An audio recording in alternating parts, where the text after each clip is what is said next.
Saudari, saudara, ibu, bapak, suster, Buderomo, selamat pagi berkah dalam. Bacaan Injil hari ini masih merupakan rangkaian bacaan khotbah di bukit. Dalam perikop khotbah di bukit ini, Santo Matius mengumpulkan serangkaian khotbah Tuhan Yesus yang berisikan sikap moral Kristiani yang harus dimiliki oleh para murid Yesus. Maka sikap-sikap pokok Kristiani itu tercatat ya di dalam perikop ini. Sehingga kalau kita ingin menjadi murid Yesus yang sungguh-sungguh, ya laksanakan sikap-sikap moral yang ada dalam khotbah di bukit ini. Santo Matius itu mengumpulkan dalam 3 bab ya. Bab 5 sampai bab 7.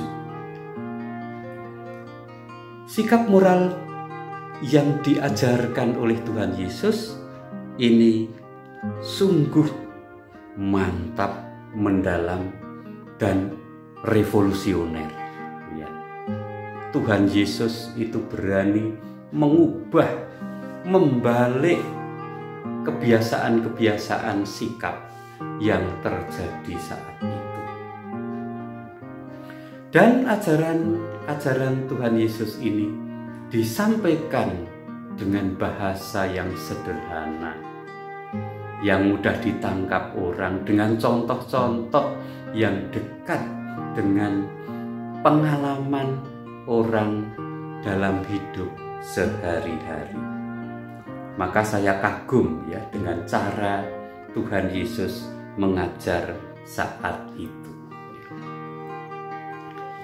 Nah, bacaan Injil pagi ini itu mengungkapkan salah satu sikap moral yang harus dimiliki oleh para murid Yesus, yaitu sikap tentang pembalasan. Kebiasaan yang terjadi saat itu adalah kalau ada orang yang berbuat jahat kepada kita, itu kita harus membalas setimpal dengan kejahatan itu. Maka istilahnya kan mata ganti mata, gigi ganti gigi ya. Nah, tapi bila demikian, maka rangkaian kejahatan, rangkaian permusuhan itu akan berlangsung terus-menerus.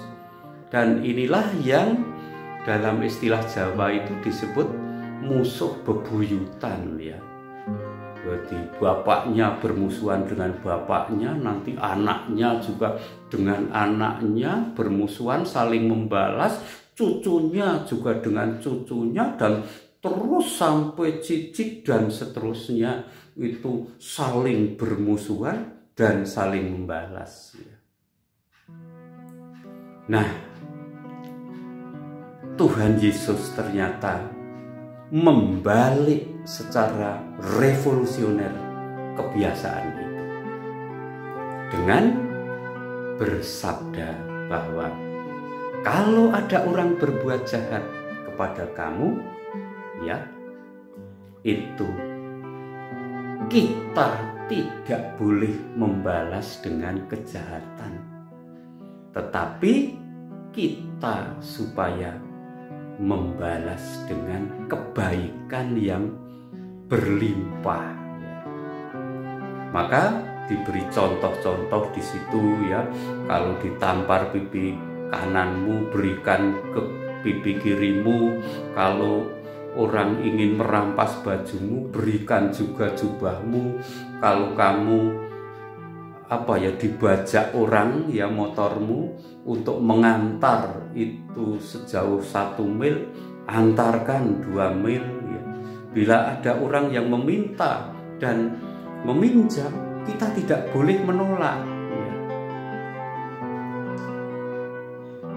Tuhan Yesus membalik kebiasaan itu, tujuannya adalah untuk memutus rangkaian kejahatan, supaya apabila orang yang berbuat jahat pada kita itu tersentuh dengan kebaikan kita dan bertobat, maka rantai kejahatan itu berubah menjadi rantai kebaikan. Nah, tapi mudah tidak ya melaksanakan ajaran Tuhan Yesus ini? Kalau ada orang yang berbuat jahat kepada kita, kita bisa membalas dengan kebaikan yang melimpah, tidak ya? Ya, kadang-kadang memang berat, ya.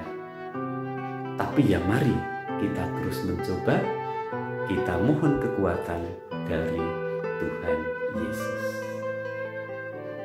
Berkah dalam.